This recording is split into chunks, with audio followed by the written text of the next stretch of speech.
So next chapter, fuck, story I'm going to read, not chapter.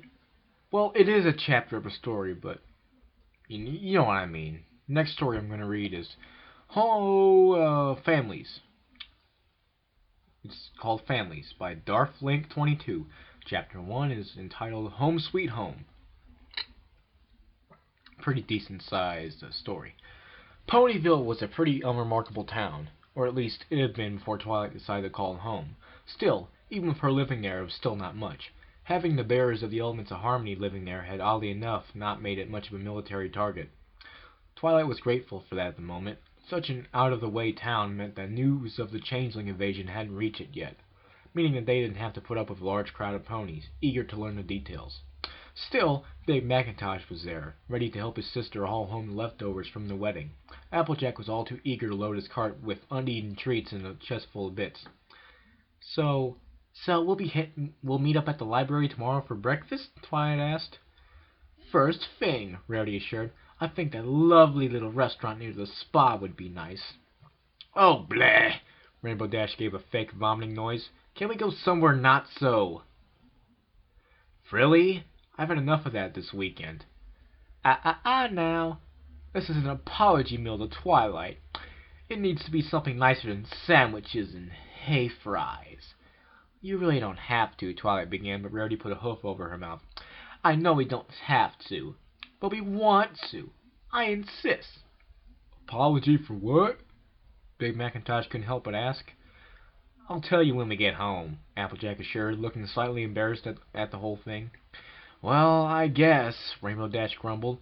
But next time we go out to eat, we're going to the outdoor cafe. We'll see, Rarity said in a tone that hinted that they wouldn't see. I better get home and make sure Derpy has taken good care of Angel and the others, Fluttershy said. She had opened the bird cages she had brought, allowing her singing birds to stretch their wings for the first time in hours. But I'll see you tomorrow. Yeah, I better head home to Mr. and Mrs. Cake. We'll want a break from pounding pumpkin, Pinkie said, bouncing off. See you guys tomorrow. We'll meet up in the morning, Twilight assured. The others muttered their goodbyes as they took off in separate directions. Or at least, most of them did. Rarity lingered behind a bit. Her younger sister stayed by her side, getting impatient. Rarity, why are we hanging around here? Shouldn't we be getting back to your house? Have patience, sweetie. That's a quality of a lady, the elder unicorn lectured. I still need to attend to something. After the others had walked far enough that she was sure that they wouldn't overhear, she trotted over to Applejack, who was just finishing up loading Big Macintosh's cart. Applejack, want to have a word with you back at the boutique. Well, gee, Rare, can't wait till the breakfast tomorrow? I'm awful tired, see? I'd really prefer we talk before we meet with Twilight tomorrow, and this needs to be between the two of us for now. Applejack blinked but nodded. Sure, I guess. Big Mac, you gonna be fine taking all the stuff in Apple Bloom home? Yep. The burly stallion nodded, beginning to pull the wagon back to Sweet Apple Acres, his little sister perched on his back. So what's this about? The cow pony asked. Let's get to the boutique first. They're gonna plan the assassination of Twilight. Oh, God.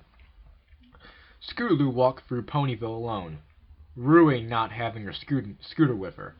The lantern streetlights provided the only light outside of Luna's moon. She made a steady pace for home, not dragging her hooves, but not in any particular hurry. Why is she out this late? Oh, yeah, she's an orphan. Never mind. I'm so mean. I'm sorry. Hey, Scoots! Rainbow Dash called, causing the filly to halt in her tracks, turning to face her idol. What are you doing walking all by yourself? Going home? Scootaloo half-asked, half-answered. I can see that, Rainbow Dash said flatly. But why are you walking home alone? Why didn't your parents come pick you up? The younger Pegasus shrugged. They don't have to. I'll be walking home either way. It's not like there's anything dangerous in Ponyville. Usually. Rainbow Dash couldn't help but smirk. Ponyville had been known as a quiet town for years before Twilight had moved in. Since then it had experienced visits from Nightmare Moon and Discord, and Spike's rampage added to the list. Still, it was mostly safe. Dangerous creatures mostly stayed confined in the Everfree Forest. The last creature to leave had been the Ursa Minor that Snips and Snails had agitated. Even Diamond Dogs didn't dare attack Ponyville, as to not incur the wrath of the Royal Guard. Well, I guess, the elder mare admitted. Still, it isn't fair you have to walk home alone. Want a lift? Scootaloo instantly brightened up. Really? You're going to take me flying? Only if you hop on, she smirked, motioning to her back. The filly needed no second bidding. In a flash, she was on her idol's back with her forelegs around her neck. Hold on tight, Rainbow Dash instructed, though it was largely unnecessary. With a few flaps of her wings, the two were in the air, just over the rooftops. Where do you live? She asked. Scootaloo pointed in some vague direction, and the elder Pegasus followed. You enjoy the wedding? Did you like being a flower filly? You bet I did, the foal said happily.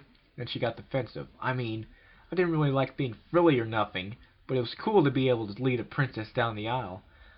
I still hate... Easy there, Dash laughed. I'm not much for frilly things either, but I like being a bridesmaid. Doesn't make me any less tough. Yeah, well, Cadence was nice. The real one, I mean, not that big bug. I didn't like her. Can't say I blame you, kid. She did kind of rub me the wrong way, even before she revealed herself. Then why didn't you say something? Twilight was all worked up about this, trying to get everybody on her side. All of her friends were like, you're crazy. Cadence is an angel. And then, nope, big changeling. Rainbow Dash is like, I'm jumping on the bandwagon. Fuck you, Dash. You're a bitch. Scootaloo looked at her incredulously. You told me to just take it because she was under a lot of stress. The cyan pony sighed. Kid, I made a mistake. I forgot there's a difference between something that's understandable and something that's acceptable. What do you mean? Well, Rainbow Dash began, rubbing her head in thought. Rarity once had us all help her get ready for a big fashion photographer visiting her. She was being short with all of us, but even while she was doing it, she knew how rude it was and apologized. The fake Cadence acted like she had every right to treat us that way. That's what made it really wrong. Do you understand? Scootaloo nodded. I think so. It's okay to make mistakes as long as you admit to them? Kind of, the elder mare said. Every pony makes mistakes. You're only half bad if you don't admit to the mistake. Am I getting closer? Yeah, it's a little to the left, the filly answered, allowing her mentor to adjust her flight path. Well, is Twilight okay? I mean, you seemed worried about it last night. You don't have to worry, Pipsqueak. We're all friends again. Plus, Soren's going to come into town in a few weeks to take me out on a date. He's coming here? She said excitedly, stars in her eyes. You think I could get an autograph? You could have gotten one last night if you hadn't to run off like that, Rainbow Dash joked. Instantly she regretted saying this because the full person on her back got quiet. I'm sure he'll still give you one, she reassured. Anyway, can you see your house from here? Scootaloo silently pointed to a 2-story house. Rainbow Dash landed and allowed her #1 fan to climb down off her back. Look, Squirt, I've got tomorrow off. How about we hang out a bit? That offer for flying lessons is still on the table. The orange filly stiffened. You don't have to. I know I don't. I just want to help a super cool filly get even cooler. Besides, all my friends have to work tomorrow. I'll have something to do. Scootaloo kicked the dirt. Rainbow Dash sighed. She knew the younger Pegasus was looking for an excuse to say no. Look, think about it, will you? Sure thing, Rainbow Dash. Scootaloo nodded enthusiastically, glad the questioning was over. Well, I'll be seeing you, Pipsqueak, the older mare said. With that, she took off, leaving her #1 fan alone. That's definitely not her house. She's an orphan, like I said. Everyone thinks that. So why wouldn't this offer? Spike entered the library first, obediently pulling the wagon of Twilight's things behind him. Twilight followed, glancing around the room as she entered. Well, looks like Aloysius kept this place clean while we were gone, she nodded with approval. At that point, said Owl swooped down from upstairs to greet his master. On his back was Pee-wee, who hopped down in Spike's claws when the older bird flew over him. Hey there, kiddo, the baby dragon nuzzled the phoenix affectionately. Looks like he fed you all right, too. He got a happy chirp in response. So, how about you unpack while I make us some tea? Spike shifted uncomfortably. No thanks, he muttered, placing his charge on his shoulder. I mean, I'm not thirsty, he said as he began unloading the wagon. Well, are you hungry? Applejack gave us some of the leftovers from the wedding, and I think there are still some of your gemstones in the pantry. I ate on the train, he said, more curtly than he intended. Twilight sighed. Fine, she said, going into the kitchen to heat up some tea. Spike quickly unpacked. He placed Twilight's best mare dress in her dresser, and the books she had brought on a nightstand. He brought the leftover food into the kitchen, avoiding looking at Twilight the whole time. The unicorn only watched him with a sigh. Everything packed away, Spike headed to the bedroom and grabbed Pee-wee's nest, placing it in his basket.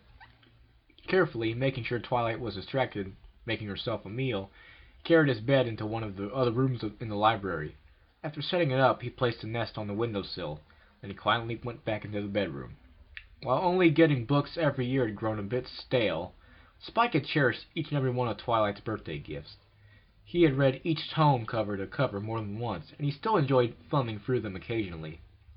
Opening a chest at the end of Twilight's bed, he pulled one out of his favorite in the collection, an anthology of heroic tales from ancient, pre-Celestia times. It's not better than Daring Do, I guarantee it. Holding the volume under his arm, he began trotting back to the room he had left his basket in. He had almost reached it when Twilight called his name again. Spike? He froze, turning around to greet his caretaker. Yeah? Spike, is everything all right? The baby dragon froze in horror, his eyes widening. Of course! Why wouldn't they be? He asked, a little too fast. Twilight shook her head. Don't think I haven't noticed, she said. You've been avoiding me since the wedding. Now what's wrong? He's a changeling! It's nothing, he said weakly. Spike, remember when Aloysius moved in? I told you then, you never have to lie to me. Now what is it? The young dragon shifted a bit. Really, it's nothing, I just... Is it about me not believing me? Is it about not believing me about Cadence? Spike's blood ran cold, or would have, if he weren't already cold-blooded. She knew. Twilight gave a smile. If that's all it is. I told the others I could understand why they didn't believe me. I'm not mad at you, okay? Now his eyes were watering. He turned away from her. I know. I'm sorry I didn't believe you. He tried to keep his voice steady. He failed. Twilight began wrapping his forelegs around him, but he quickly stepped away to her surprise. Spike, what's wrong? She asked again. Nothing, he answered. Please, what is it? Nothing! Spike yelled, running into the safety of the room and shutting the door. Before Twilight could reach it, it was locked. Spike, please come out and talk to me, she pleaded. She got no answer. Mentally, she went through her options. It would be no challenge for her to unlock the door, but would it be wise? Should she continue to try and talk to him through the door? So should she wait for him to calm down? She gave a resigned sigh. When you're ready to talk, I'll listen. Then she trotted away, leaving him alone. She sighed as she reached the kitchen. Despite Spike's insistence that he wasn't hungry, she had set out a few gemstones for him to munch on while they talked. Shaking her head at the fact that they would go uneaten, she took her dandelion sandwich and went into the main reading area. She still had a promise to keep up to Rainbow Dash. Pinkie slowly walked through the door to Sugar Cube Corner. Since the twins had been born, she had learned to enter quietly at after hours, lest she stay up all night trying to get them back to sleep.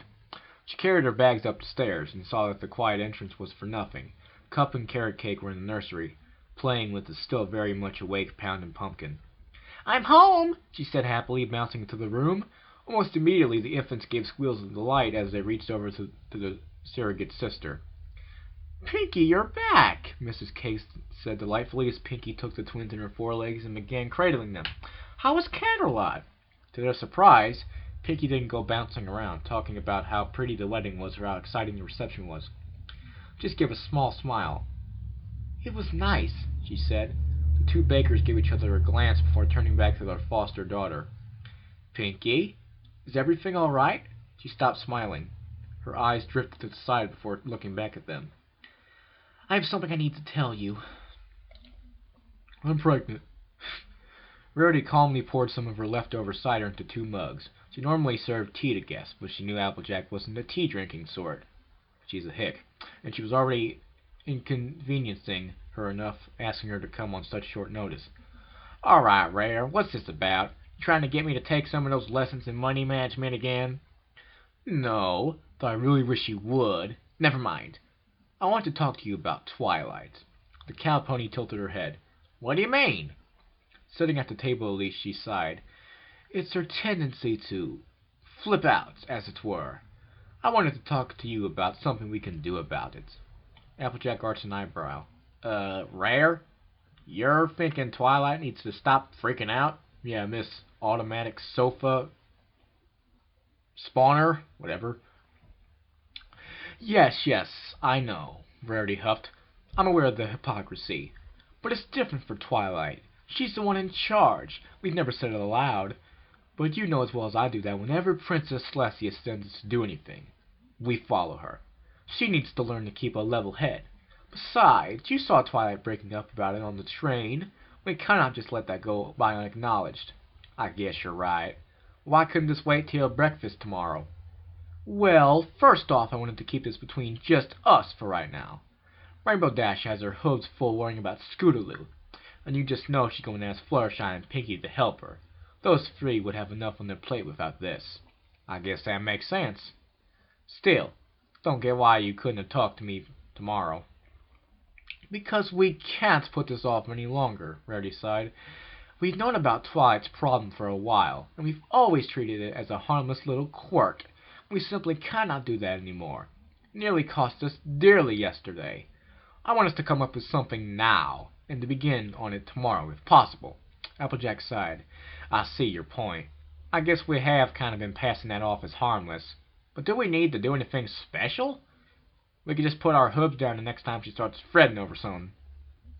That was our method at the wedding. And look what happens. We need to find some way to keep her calm herself down whenever she gets upset.